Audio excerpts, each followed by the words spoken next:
Wassalatu wassalamu ala nabiyil mustafa wa ala alihi wa ashabihi ahlil wafa wa ba'd. Segala puja dan puji hanyalah milik Allah Jalla Jalaluh yang masih memberikan kepada kita begitu banyak kenikmatan.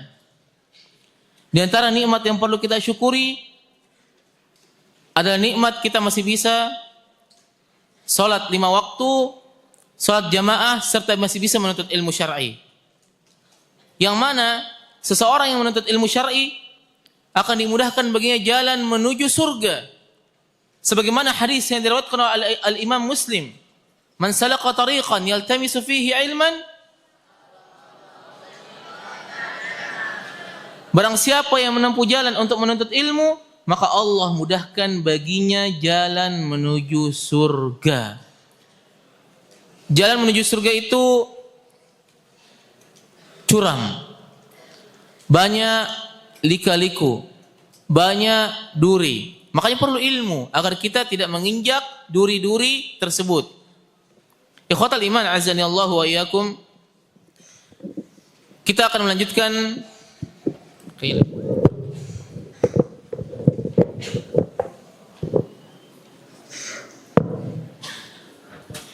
melanjutkan kajian kitab kita Mukhtasar Ad-Da' wad Dawa. Siapa penulis Ad-Da' wad Dawa? Antum. Shh. Siapa yang bisa? Taib, antum siapa penulisnya? Taib Ibnu Qayyim Al-Jauziyah. Siapa yang punya kitabnya?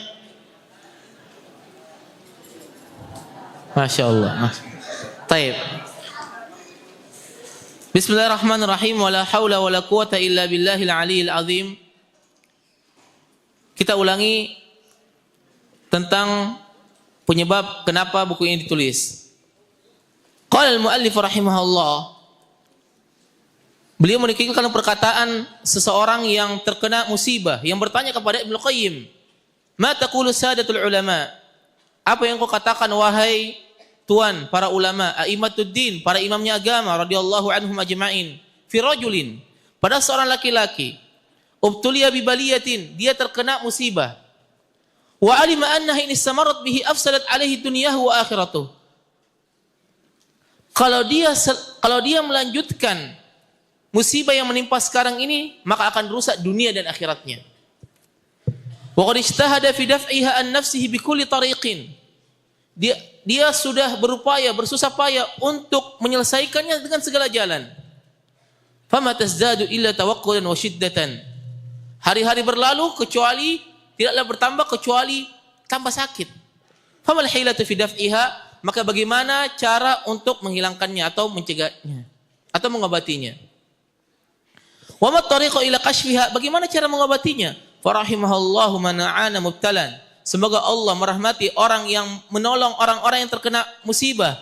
Wallahu fi aunil abdi maka al abdu fi auni akhi. Sesungguhnya Allah menolong seorang hamba selama hamba itu menolong saudaranya yang lain. Aftuna majurin. Berikanlah kami fatwa, semoga engkau diberikan pahala. Jadi ada seseorang yang datang ke Ibnu Qayyim Al-Jauziyah. Dia terkena sebuah musibah. Musibah ini kalau dia lanjutin terus bisa rusak agamanya, bisa rusak dunia dan akhiratnya. Dan ini juga banyak terjadi pertanyaan-pertanyaan yang serupa. Ditanyakan oleh para ulama-ulama di Saudi. Yang mana mereka bertanya bagaimana cara seseorang biar tidak nonton film atau biar tidak melihat aurat-aurat. Karena ini adalah musibah yang menimpa pada anak-anak muda zaman sekarang. Yang mana sangat mudah untuk melihat aurat wanita, berbicara dengan wanita yang bukan mahram. Dosa atau tidak? Atau pahala? Dosa. Dan ini habis itu dia tobat kemudian, dan orang ini dia tobat. Apakah dia tidak tobat? Dia tobat.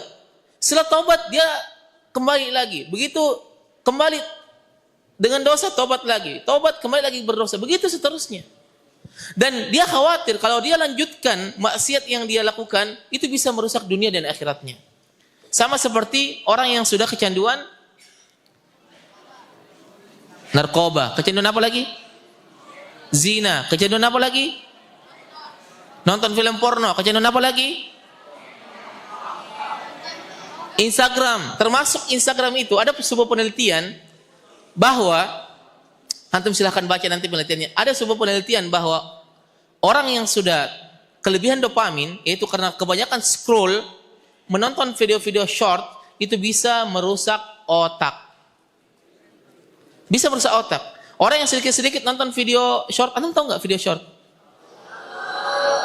Pernah nonton? Itu kalau kecanduan dan terlalu berlebihan, itu bisa merusak otak, lebih merusak daripada narkoba. Apa hasilnya? Dia tidak fokus. Dia suka instan. Kemudian di antara dampaknya, dia baru melakukan sedikit atau cepat bosanan. Dan ini adalah penyakit umat pada zaman sekarang. Taib. Fa'ajaba Syekhul Imam, maka dijawab oleh Ibnu Qayyim. Apa jawabannya? Alhamdulillah. Segala puji bagi Allah. Thabata fi Sahih al-Bukhari min hadits Abi Hurairah. Terdapat hadis dalam hadis Bukhari. Siapa namanya Imam Bukhari? Angkat tangan. Siapa? Iya, siapa namanya Imam Bukhari? Pak Ismail. Muhammad bin Ismail. Masya Allah. Muhammad bin Ismail. Ada hadiahnya? Taib. Muhammad bin Ismail al-Bukhari. Min hadithi Abi Hurairah. Siapa namanya Abu Hurairah? Angkat tangan coba. Taib. Siapa namanya? Abdurrahman bin? Taib. Abdurrahman bin Sakhar. Barakallahu fiqh. Taib. Min hadithi Abi Hurairah anin Nabi sallallahu alaihi wasallam annahu qala. Nabi sallallahu alaihi wasallam bersabda, "Ma anzalallahu da'an illa anzalahu shifa." Tidaklah Allah menurunkan sebuah penyakit kecuali Allah juga turunkan obatnya. Kecuali ada satu penyakit yang tidak ada obatnya. Penyakit apa itu? Angkat tangan, jangan borongan. Penyakit tua. Antum kalau sakit flu bisa sembuh atau tidak? Antum kalau sakit kanker bisa sembuh atau tidak? Antum kalau tua bisa nggak kembali muda? Apa operasi plastik? Nggak bisa. Ada kecuali satu penyakit. Seseorang kalau kena penyakit dia kemana? Ke dokter. Apa rumah sakit terbaik di dunia?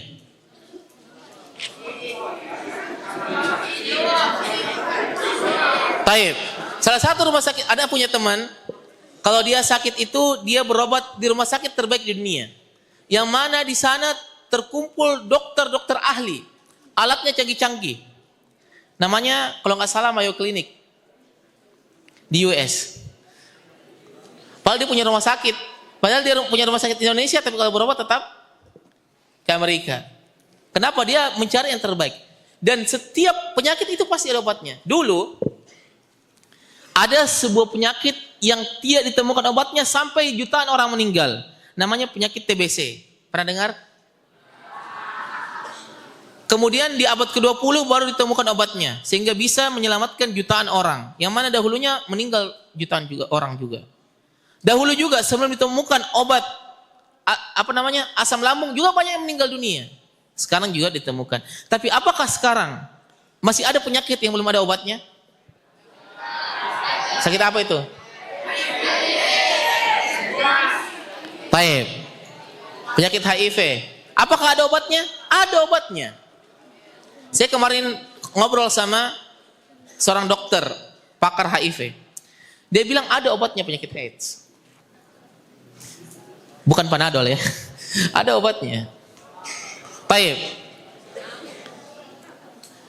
Itu penyakit badan. Penyakit badan itu diantaranya sakit kepala, sinus, kalau sakit hati kan sinis. Kemudian sakit kaki dan lain sebagainya. Ada juga yang namanya penyakit hati. Seperti apa? Bodoh, ragu, hasad, dengki, iri, itu penyakit hati. Cuman banyak orang, perhatikan baik-baik, banyak orang lebih mementingkan, lebih memperhatikan badannya kesehatan badannya dibandingkan kesehatan hatinya. Orang lebih banyak gusar ketika badannya naik 1 kilo dibandingkan sholatnya tidak khusyuk. Ini orang yang jangan perhatikan. Orang lebih banyak galau kalau seandainya tadinya 6 pack kemudian jadi 1 pack.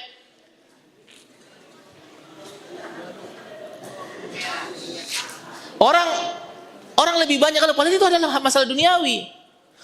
Ana ingat ada sebagian orang dia baru terkena. Ana pernah lihat seorang talib, dia baru ada satu jerawat di pipinya, udah luar biasa galaunya. Telepon ibunya minta skincare ini, subhanallah. Tapi ketika sholatnya nggak khusyuk, dia nggak pernah periksa hatinya. Padahal yang pertama kali diperiksa di hari kiamat apa? Salat. Awwalu ma yuhasabu bil abdu yaumil qiyamati as-shalah. Yang pertama kali dihisab oleh Allah pada hari kiamat. Kita bukan pertama sedekah, bukan pertama zakat, tapi yang pertama kali dihisab pada hari kiamat adalah salat. Kalau salatnya bagus, maka semuanya bagus. Nabi SAW bersabda dalam hadis, dan ini yang antum hafalkan mungkin di kelas 1 mutawasid, hadis Arba'in nomor 4, hadis yang diriwayatkan oleh Abdullah bin Mas'ud. Ala wa inna fil jasadi mudghah. Idza salahat salahal jasadu kullu wa idza fasadat jasadu kullu ala wa hiya al-qalb.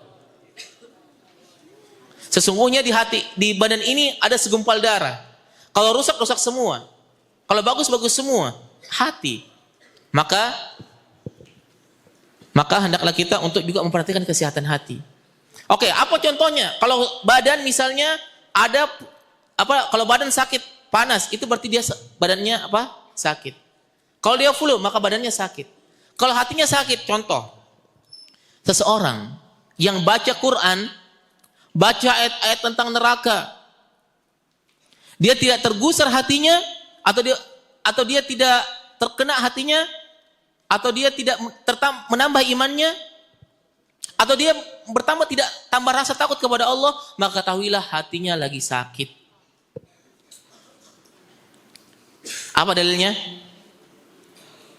Innamal mu'minuna alladzina idza dzukirallah wajilat qulubuhum. Sesungguhnya orang-orang yang beriman ketika dibacakan ayat-ayat Allah maka hatinya bergetar. Wa idza tuliyat alaihim ayatuhu zadatuhum imana. Kalau ayat Allah dibacakan kepadanya maka imannya bertambah. Cuma banyak orang-orang yang baca Quran namun imannya tidak bertambah, makin keras hatinya.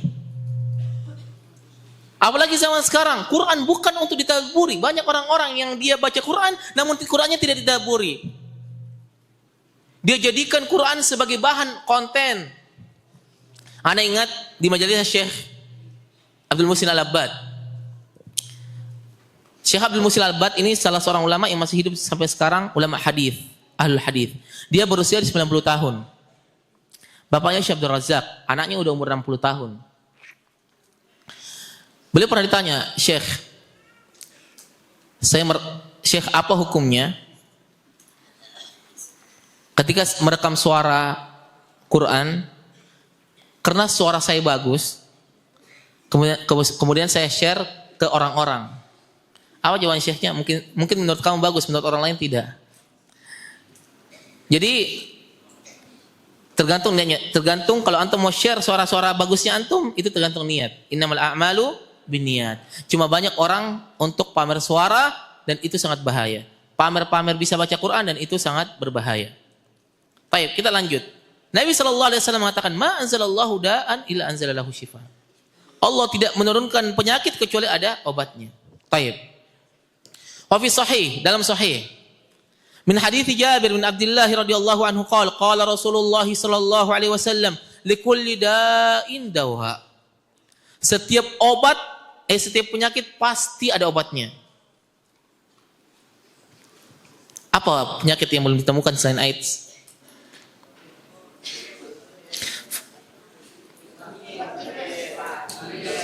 Apa? Skabies belum ada obatnya? Rabies belum ada obatnya? Ada juga penyakit hati, hasad, apa obatnya? Ada tidak? Dengki, ada nggak obatnya? Rindu yang salah, ada tidak obatnya? Ada obatnya, nanti kita bahas. Ya.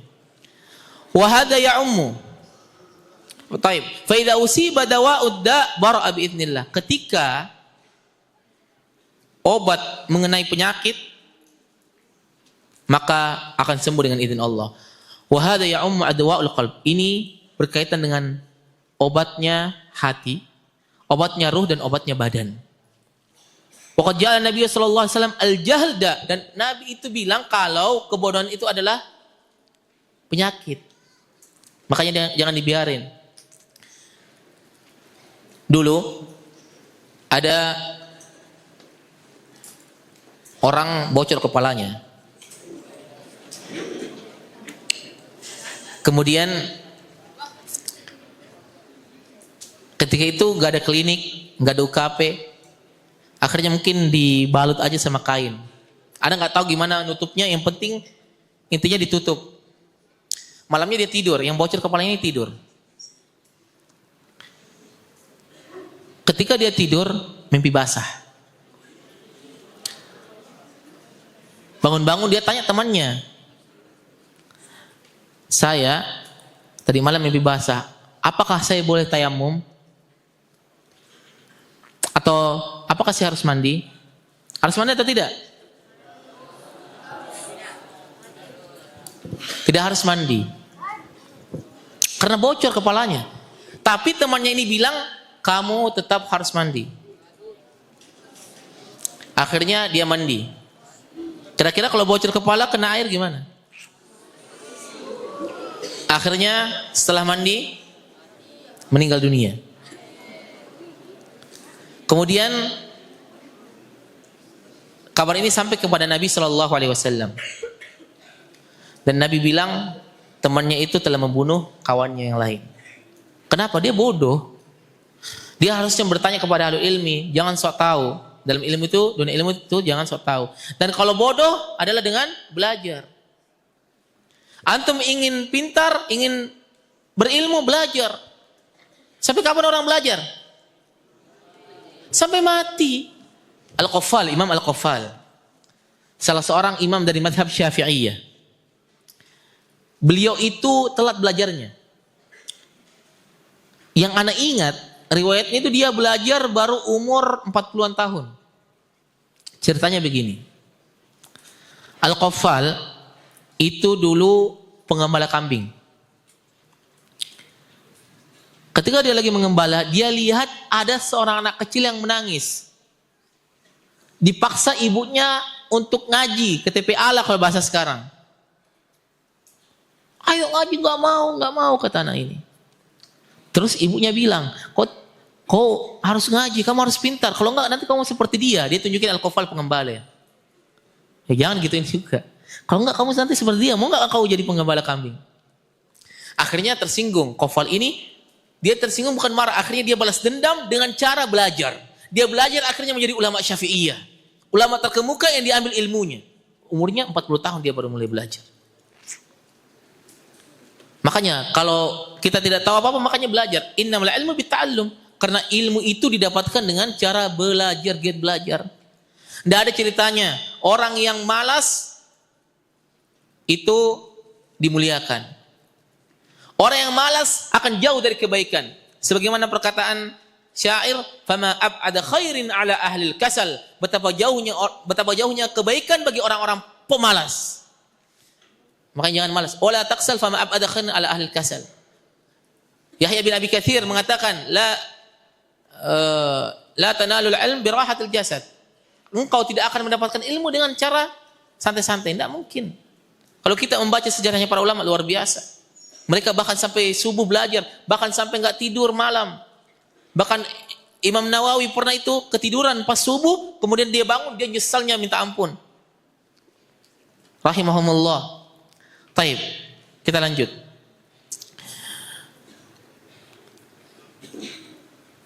Wa ja'ala dawa'uhu su'al ulama. Taib, Nabi mengatakan bahwa bodoh itu adalah penyakit. Makanya itu jangan bodoh. Wa ja'ala dawa'uhu su'alal ulama, dan menjadikan obatnya itu adalah dengan bertanya para ulama. Allah mengatakan fas'alu ahla dzikri. Apa? Fas'alu ahla dzikri in kuntum la ta'lamun. Maka bertanyalah kalau kalian tidak tahu. Anda ingat awal-awal maba? Apa itu maba? Mahasiswa baru.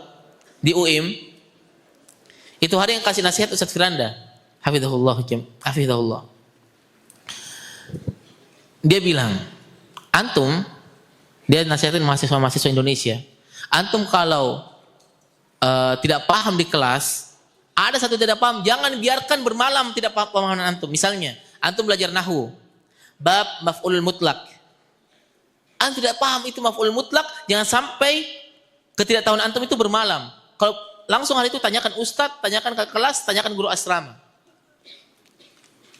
Atau tanyakan teman yang pintar, atau tanyakan kakak kelas, jangan sampai bermalam. Kalau enggak nanti numpuk.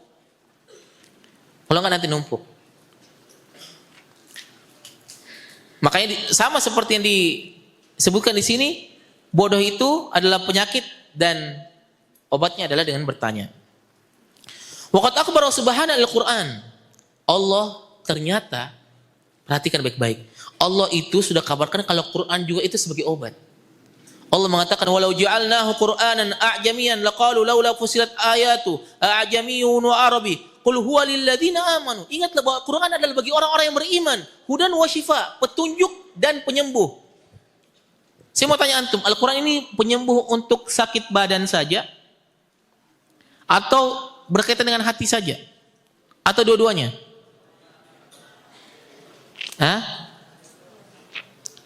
Dua-duanya atau salah satu saja? Dua-duanya. Baik, nanti ada hadisnya di sini bagaimana Quran itu menyembuhkan penyakit hati dan juga penyakit jasad. Fa'inal Quran kullahu shifa. Sesungguhnya Quran semuanya adalah obat. Allah mengatakan wa nunazzilu minal Qur'ani ma huwa shifaa'un wa rahmatun lil mu'minin. Dan tidaklah kami menurunkan Al-Quran kecuali dia itu adalah syifa. Dan Quran itu gizi. Syekh Sulaiman Ar-Ruhaili itu pernah nasihatin kita bahwa kalau antum ingin diberkahi umurnya, jangan lupa untuk baca Quran di pagi hari. Perbanyak baca Quran. Karena orang yang tadinya menyelesaikan pekerjaan kalau 5 jam, kalau ilmu antum berkah atau kalau waktu antum berkah, antum bisa selesaikan 2 jam. Kalau seandainya pekerjaan itu bisa 5 hari, harusnya 5 hari, karena waktu antum berkah bisa jadi 1 hari. Dengan caranya apa? Memperbanyak Al-Quran. Makanya jangan lupa membaca Al-Quran dengan ikhlas dan tadabbur, bukan karena dipaksa untuk setoran sabak. Bukan karena dipaksa untuk setoran sabki, bukan untuk dapat lewat pulang. Tapi benar-benar kita untuk ikhlas lillahi ta'ala. Baik. Fahuwa syifa'un lil qulub. Al-Quran itu obat bagi hati. Ada sebagian orang itu punya hasad. Siapa yang tidak punya hasad di sini? Angkat tangan. Yang tidak punya hasad. Semua orang punya hasad. Siapapun dia. Ibnu Taimiyah mengatakan bahwa semua orang itu punya penyakit hasad. Antum mungkin lihat teman antum lebih ganteng daripada antum, mungkin bisa antum hasad. Atau antum lihat teman antum lebih kaya daripada antum, lebih pintar, itu mungkin antum hasad. Dan kata Ibnu Taimiyah bahwa semua orang punya potensi untuk hasad. Tapi orang cerdas menyembunyikan hasadnya, orang buruk itu menampakkan hasadnya. Itu orang sampai hasad itu sampai dia bakar rumah orang itu ada. Taib. Fahuwa syifaa'un lil qulub. Kalau antum ada merasakan penyakit hasad di hati, maka segera baca Quran. Karena hasad Karena hasad penyakit hati dan Quran itu bisa menyembuhkannya. Falam yunazzilallahu subhanahu minas sama'i syifaa'a qat a'am wa la anfa wa la a'zam wa la anja fi izalati da' minal Quran. Allah belum pernah menurunkan satu obat dari langit yang lebih bermanfaat, lebih mulia, lebih cepat sembuh kecuali dengan Al-Quran. Dan ini terbukti. Saya pernah di Makassar dulu, zaman mahasiswa, itu pernah ada orang yang sakit. Sakitnya sudah mendekati kanker. Sakitnya itu, antum bayangkan. Antum pernah sakit gigi tidak? Bagaimana sakit tidak sakit gigi? Dia itu bukan sakit gigi aja, sakit seluruh badannya. Itu kepalanya kalau mau dikiaskan seperti ditusuk pisau. Saya tanya gimana rasa sakitnya, katanya badannya itu seperti diiris-iris pisau. Bahkan kalau tidur, biar anaknya bisa tidur, dia gigit itu bantal untuk nahan sakit. Biar dia nggak ribut. Karena kalau sudah bangun dia aduh sakit gitu. Maksudnya keluar rasa rintihan. Tapi kalau sudah jam tidur, karena dia kasihan juga kepada anaknya dan dia adalah seorang ayah yang punya perasaan dan dia tidak mengganggu tidur anaknya, dia gigit itu bantal dan dia gigit itu kain untuk menahan rasa sakitnya dan menahan suara itu keluar dari mulutnya. Bayangkan. Itu saking sakitnya. Sakitnya bukan 1 hari, bukan 2 hari, berbulan-bulan. Dia sembuh kalau disuntik narkoba. Dia sembuh kalau disuntik narkoba. Suatu hari, Ana datang ke rumahnya. Ana nggak tahu, ini kasihan ini orang. Saya baca di tempat yang sakit, baca Quran. Dengan niat meruqyah penyakitnya. Yang tadinya dia harus membayar jutaan obat mungkin untuk bisa tidur, kita bacakan sembuh. Tapi abis itu sakit lagi. Maksudnya sembuh, maksudnya dia bisa tidur. Dia bisa tidur, dia bisa tenang dalam sejenak. Kalau kita pergi, lama udah gak dibacain Quran, sakit lagi. Dan ruqyah itu sangat bermanfaat. Bahkan Ibnu Qayyim Al-Jauziyah, nanti kita akan bahas bagaimana beliau di Mekah ya. Dengan bagaimana dia mengobati penyakit yang dia belum pernah rasakan sebelumnya. Dia sudah cari dokter, ternyata bisa sembuh. Bagaimana caranya nanti kita akan bacakan. Baik. Ada sebuah hadis.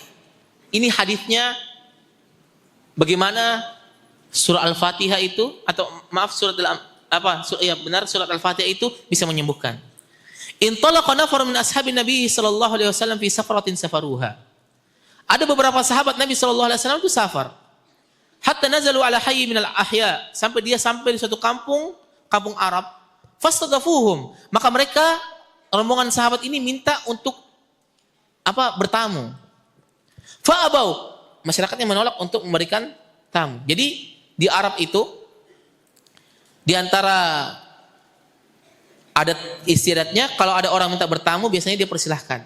Tapi sahabat Nabi ketika dia minta bertamu, orang-orang nolak. Sampai terdapat kabar faludiko sayyid dalikal hayy.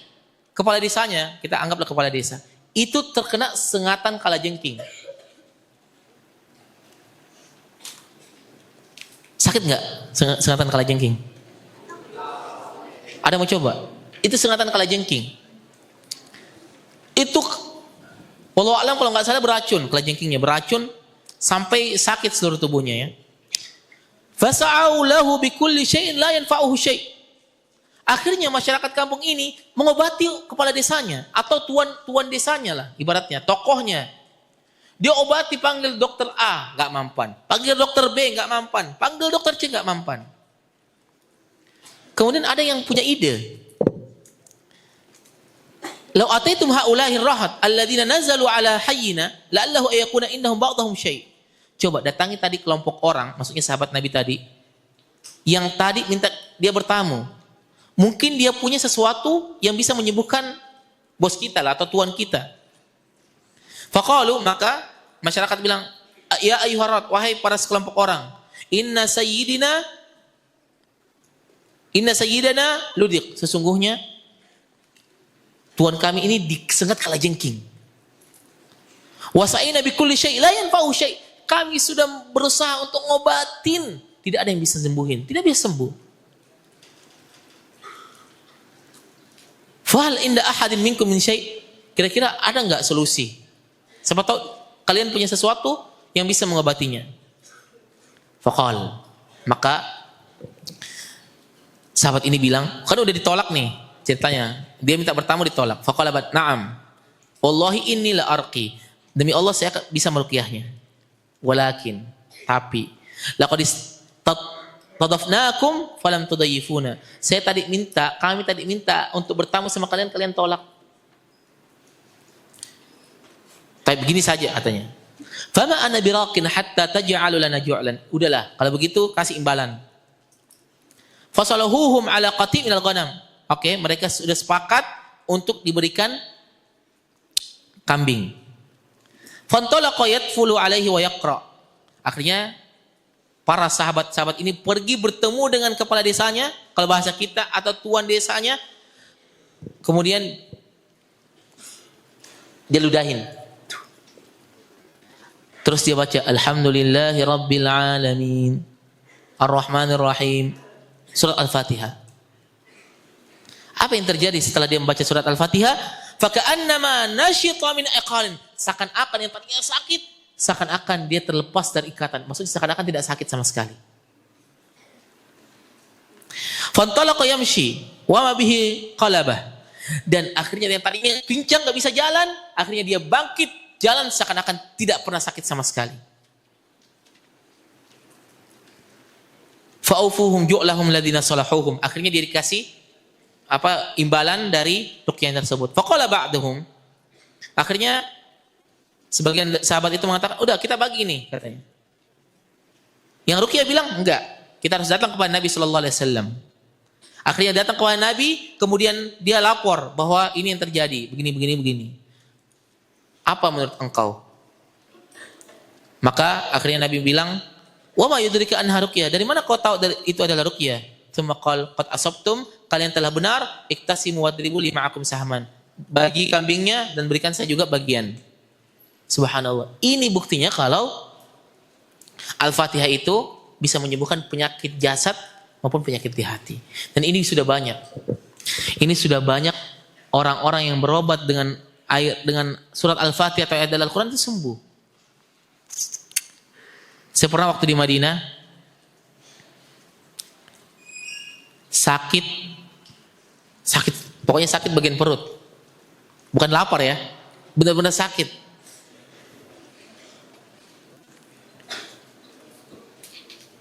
Ana hanya baca air surah kemudian minum, alhamdulillah habis itu Allah sembuhkan. Taib. Kemudian Ibnu Qayyim penulis ini dia bilang, beliau bilang, faqad athara hadha ad-dawa fi hadha ad-da' wa azalahu hatta ka'an lam yakun. Bayangkan, obat ini itu bisa menyembuhkan wa azalahu hatta ka'an lam yakun, dan dia menghilangkan penyakitnya seakan-akan dia tidak pernah terjadi. Jadi kalau antum sakit, coba ruqyah dengan Quran. Jangan hanya ingat kalau sakit kepala hanya ingat Panadol dan paracetamol. Kita punya obat juga Al-Quran. Huwa ashalu dawa'in wa aisaruh. Dan Quran itu paling mudah obatnya. Walau ahsanal abdu tadawi bil Fatihah la ra'a ta'thiran ajiban fi syifa. Kalau seandainya, kata Ibnu Qayyim, seorang hamba itu bisa mengobati dengan Al-Fatihah dengan sebaik-baik pengobatan, maka dia akan melihat bagaimana pengaruh Al-Fatihah itu dengan pengaruh yang sangat luar biasa, yang sangat ajib. Al-Fatihah itu bisa menyembuhkan berbagai macam penyakit. Oke, kita lihat bagaimana beliau rahimahullah ini pernah sakit. Wa makathtu bi Makkah muddatan ta'tarini adwa wala ajidu tabiban wala dawaan. Saya pernah tinggal di Mekah beberapa saat, beberapa waktu, dan saya tidak dapatin obat dan juga tidak ada tabib. Mana tabib? Dokter. Tidak ada dokter. Dia cari di Mekah nggak ada dokter. Dia mau obati penyakitnya tidak ada obat. Fakuntu waliju nafsi bil Fatihah. Akhirnya saya mengobati diriku dengan Al-Fatihah. Fa'aralaha ta'thiran ajiban. Saya melihat pengaruh yang sangat luar biasa. Fakuntu asifu dzalika liman yashtaki alaman fakana katsirun minhum yabra'u sari'an. Saya sering cerita tentang penyakit ini diobati dengan Al-Fatihah, akhirnya banyak orang yang sembuh. Asbabnya Al-Fatihah. Jadi kalau antum sakit atau ada teman-teman antum yang sakit, antum nasihati dengan Al-Fatihah ini. Dan antum coba. Tapi antum jangan alhamdulillahirabbil alamin. Jangan. Tapi yang antum lakukan benar-benar khusyuk dengan maknanya juga itu. Maka insya Allah bisa sembuh dengan izin Allah Azza wa Jalla. Taib.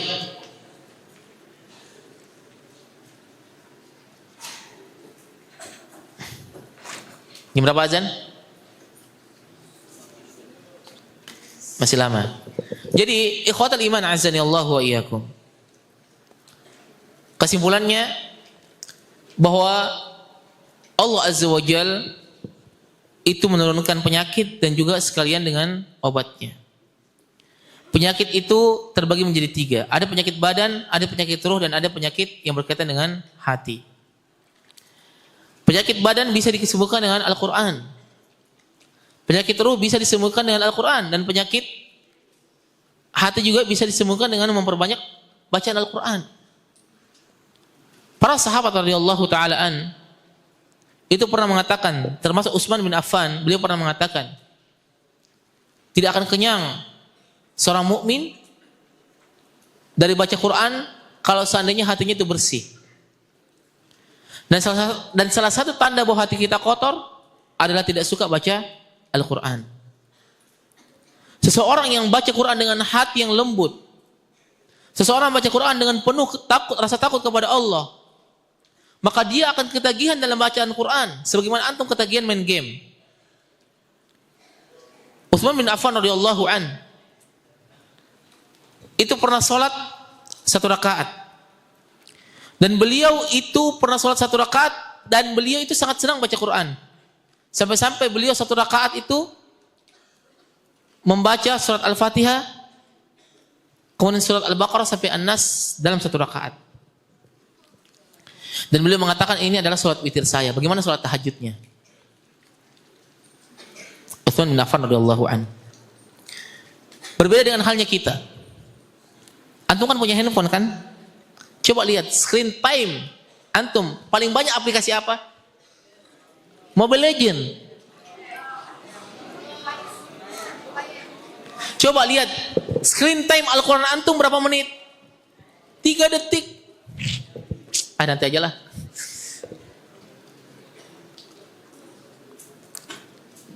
Lihatlah bagaimana para sahabat radhiyallahu taala anhum dengan Al-Quran.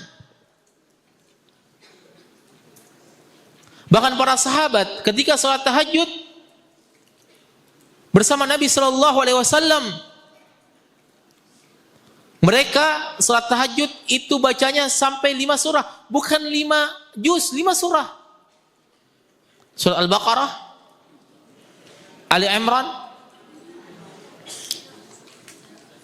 An-Nisa, Al-Maidah. Kalau kita Al-Falaq, itu kan ngaku. Beda kita dengan para sahabat. Terus kita cita-citanya pengen masuk surga berdampingan dengan sahabat Nabi sallallahu alaihi wasallam, berdampingan dengan Nabi alaihi salatu wasallam. Ketika ada panggilan untuk berinfak, suatu saat Nabi sallallahu alaihi wasallam minta para sahabatnya untuk berinfak. Dan ini adalah amalan kebaikan, dan Nabi sallallahu alaihi wasallam ketika memerintahkan para sahabat untuk berinfak, para sahabat itu paling soft pertama untuk beramal saleh. Seperti ketika perang Tabuk, Abu Bakar berinfakkan hartanya 1000 dirham, 400 jutaan. Utsman bin Affan menginfakkan hartanya 950 atau 60, anda lupa, ba'ir, onta, dan juga 50 atau 60 kuda, berserta 1000 dinar atau sekitar 10 miliar ya kalau nggak salah, atau 20 miliar. Begitu juga Abdurrahman bin Auf, dia infakkan hartanya. Dan antum lihat bagaimana para sahabat yang miskin, yang tidak punya apa-apa, yang tidak punya harta, dia juga tetap berusaha bagaimana dia bisa berinfak di jalan Allah. Dia punya satu setengah sok, dia punya 1,5 sok kurma, dia infakkan 1,5 sok. Sahabat-sahabat yang tidak punya harta, bahkan kurmanya dia infakkan. Dan ketika itu Nabi SAW mengatakan, bebaskanlah dirimu dari neraka walau bisyikki minat tamar, walaupun hanya setengah dari kurma. Bahkan para wanita tidak mau ketinggalan. Ketika Nabi mengatakan, menyuruh untuk berinfak, para wanita apa yang dilakukan? Yang dilakukan dia lepas kalung-kalungnya di leher, kemudian dia infakkan. dilepas perhiasannya di lengan, kemudian diinfakkan di jalan Allah. Terus kita datang, ingin masuk surga, bighairi hisabin wala adab, bersampingan dengan Nabi SAW, sholat tidak khusyuk, sholat tahajudnya kadang-kadang, baca Qur'annya setengah-setengah, gimana ceritanya? Lihatlah bagaimana para sahabat radhiyallahu ta'ala an. Kalau kita melihat bagaimana perjuangan para sahabat mengikuti Nabi SAW itu sungguh sangat luar biasa. Tidak mampu lisan untuk menceritakannya dengan detail. Maksudnya tidak mampu lisan ini mensifati bagaimana mereka begitu gigihnya dalam mengikuti kebaikan-kebaikan. Ikhwatal iman azani Allah wa iyyakum. Kita semua ini, termasuk pemateri di sini, itu memiliki penyakit. Dan para sahabat, kenapa mereka begitu bersih hatinya sehingga dia mampu untuk berinfak? Abu Bakar mampu berinfak untuk seluruh hartanya diinfakin. Umar bin Khattab setengah hartanya. Ibaratnya, kalau antum punya 100 juta, maka 100 juta yang diinfakkan Abu Bakar. 50 juta yang diinfakkan Umar bin Khattab radhiyallahu ta'ala an. Antum berani enggak? PSP antum punya 500 ribu, setengahnya antum infakkan? Berani? Konsisten selama antum di sini. Itulah bagaimana para sahabat radhiyallahu ta'ala an. Kenapa mereka bisa seperti itu? Karena hati mereka bersih. Hati mereka bersih dari dosa, hati mereka bersih dari maksiat. Kita kalau seandainya kita saja melihat hal-hal yang diharamkan di handphone ini, itu bisa mempengaruhi sholat kita.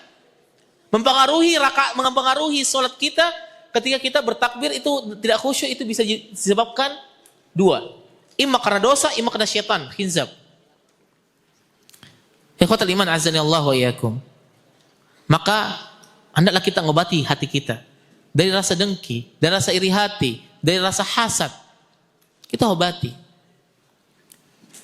Bahkan ada seorang sahabat yang dia itu amalannya biasa-biasa saja, tapi sebelum tidur dia maafkan semua orang yang pernah ganggu dia masuk surga. Kenapa? Itu berkaitan dengan hati. Karena yang bermanfaat nanti di akhirat kelak adalah orang yang bertemu dengan Allah biqalbin salim, dengan hati yang selamat. Makanya kita hendaklah membersihkan hati kita dengan sebaik-baiknya, terutama dengan memperbanyak baca Quran dan tadabbur. Saya mau tanya antum di sini mungkin ada yang sudah 3 tahun, ada yang sudah 4 tahun. Siapa yang sudah hafal atau paham betul tafsir Al-Fatihah? Coba angkat tangan. Tafsir surah Al-Fatihah, Raihan Al-Azmi? Angkat tangan tadi barusan?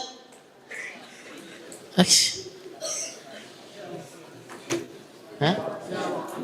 Taib. Adzan. Kita akan lanjutkan setelah adzan.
Taib.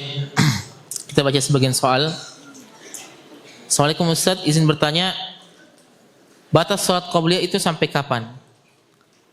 Jadi sholat qobliyah itu dimulai ketika masuknya waktu zuhur misalnya sampai waktu masuk sholat wajib. Misalnya antum masuk masjid, kemudian sholat 4 rakaat sebelum zuhur, qomat, maka udah selesai sholat qobliyahnya. Jadi sholat qobliyah itu sebelum sholat fardu. Apakah puasa sunnah masih diterima jika kita tidak berteman dengan orang-orang yang buruk? Diterima insya Allah. Karena tujuan antum berteman dengan teman yang buruk, menjauhi teman yang buruk adalah agar antum tidak terpengaruhi. Dan ini sunnah. Almaru ala dini khalili. Seseorang itu tergantung agama temannya. Kalau agama temannya buruk, maka dia bisa ikut buruk. Kalau agama temannya baik, maka dia ikut baik.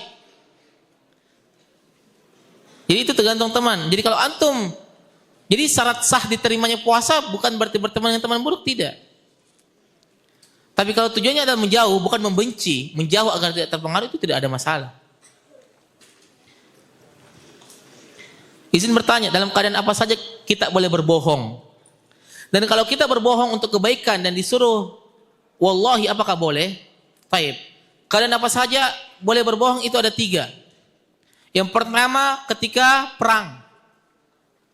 Misalnya, ada perang Indonesia lawan Indonesia lawan negara kafir ya. Amerika misalnya. Kemudian ada seorang muslim yang dikejar sama tentara Amerika. Dan antum lihat dia lari ke belakang antum.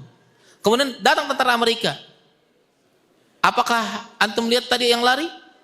Antum bilang enggak, maka itu boleh ketika peperangan. Yang kedua, ketika berdamai, untuk perdamaian. Contoh, ada 2 orang bertengkar. Si A dan si B. Antum datang ke B. Si A katanya mau damai. Atau si A tadi nyebutkan kebaikan antum. Antum datang lagi ke si B.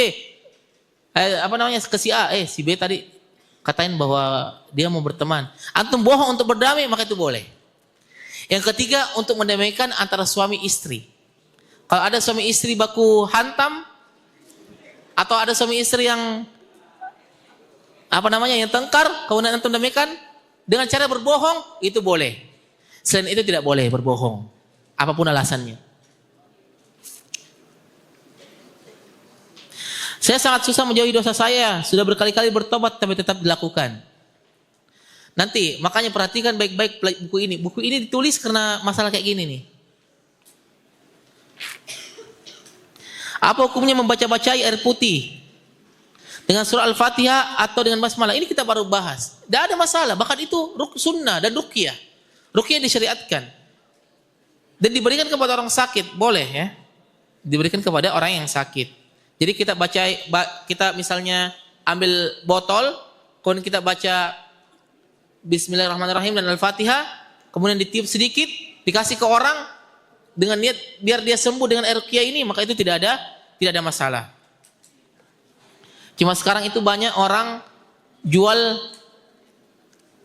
garam ruqyah. Pernah dengar gak? Gimana ceritanya garam ruqyah? Ada juga parfum anti jin. Jadi kalau antum pakai, jinnya lari. Ada saja orang buatnya ya.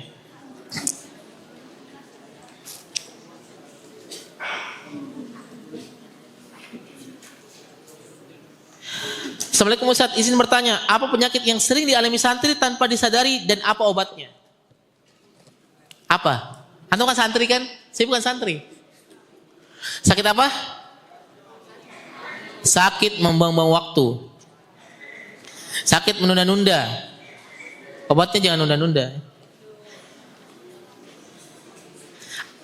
Surat apa yang paling bagus untuk dibaca kalau mau menyembuhkan penyakit? Kalau Ibnu Qayyim mengatakan Al-Fatihah.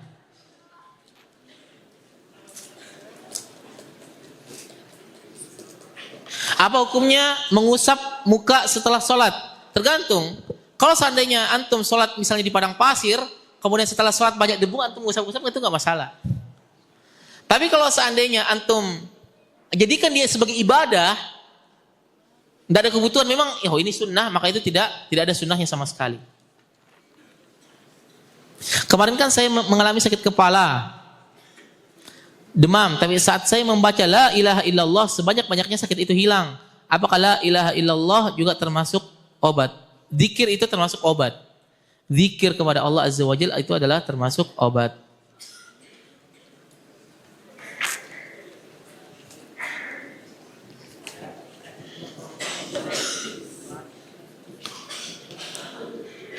Apa penyakit yang tidak bisa disembuhkan dengan Al-Quran?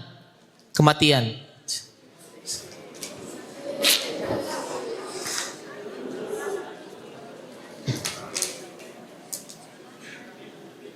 Mengapa jika seorang disakiti dia malah galau, bukan bertobat di jalan Allah? Coba tanya orangnya, kenapa? Teman saya suka bilang wallahi terus, wallahinya bukan apa ini? Bukan fakta. Apakah berdosa orang yang kayak gitu? Orang yang bersumpah dengan mengatakan wallahi, dan wallahi adalah termasuk lafaz sumpah, maka dia kena hukum al-yamin. Yaminul kadzib atau sumpah palsu. Sumpah palsu dia harus membayar kafarat. Tidak boleh ya, sumpah-sumpah sedikit-sedikit sumpah.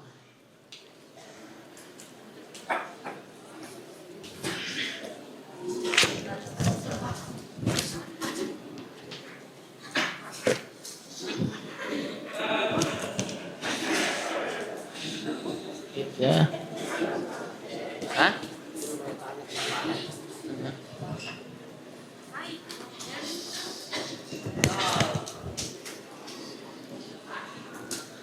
Tidak ada hubungannya dengan materi kita. Kenapa di pondok kita tidak ada SMA IT? Ya. SMA IT di pondok ini. Itu gimana tuh?